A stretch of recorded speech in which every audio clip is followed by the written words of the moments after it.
Again by Seattle's biggest sports fan, Big Lou. How long have you been going to Sonic Game 70s? Oh, 1974 was my first game. So 1974. 8-year-old kid. And Stephen Pyatt, of course, who heads up Save Our Sonics. I'll start with you, Stephen, because this man, if we give him the controls, he'll talk for the next 20 minutes.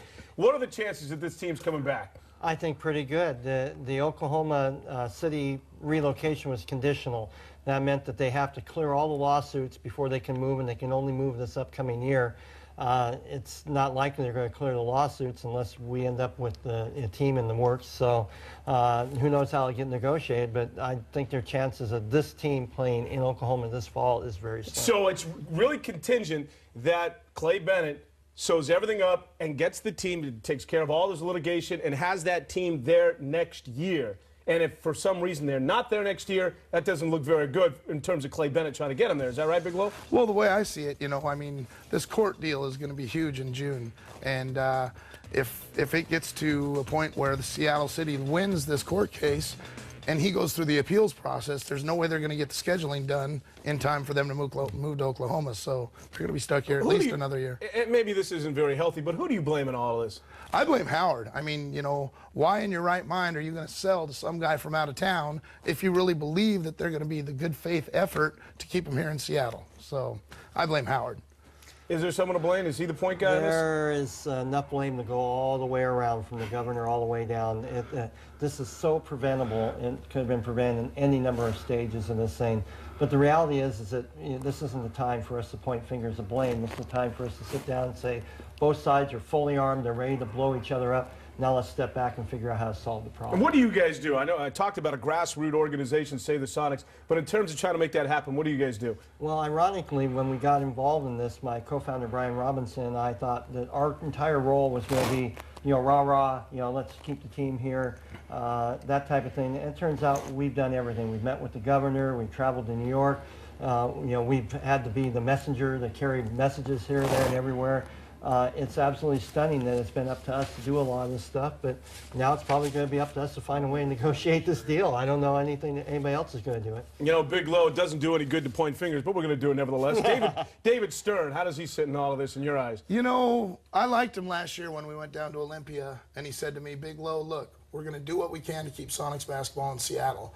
He said it with a straightforward look, and, he sounded really great.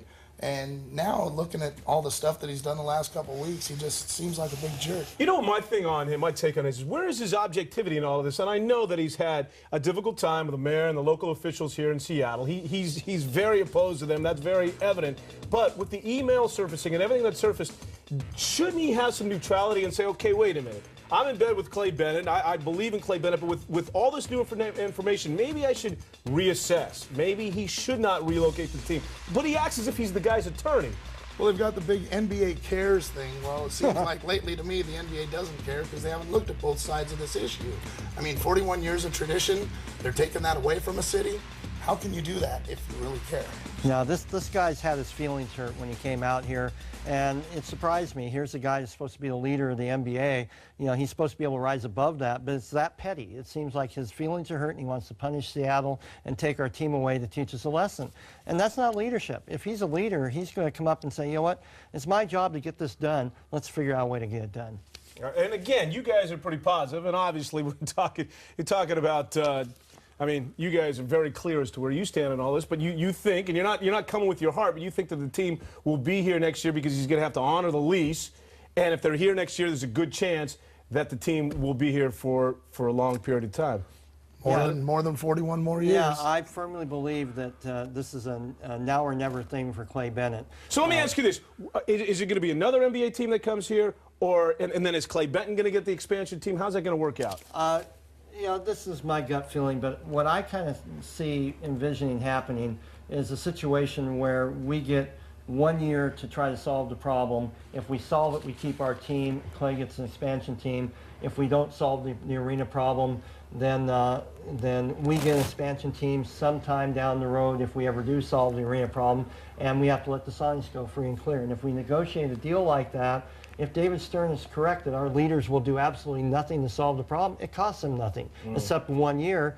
And our fans will come out and support it if they think they're going to support the team to keep it here. But they're not going to go out and support it if they think all they're doing is writing out 2 years of lame duck. I'd much rather watch Jeff Green and Kevin Durant grow. You know, hopefully get Derrick Rose come in here. You know, this team in the future is going to be so exciting. It's going to be so fun to watch.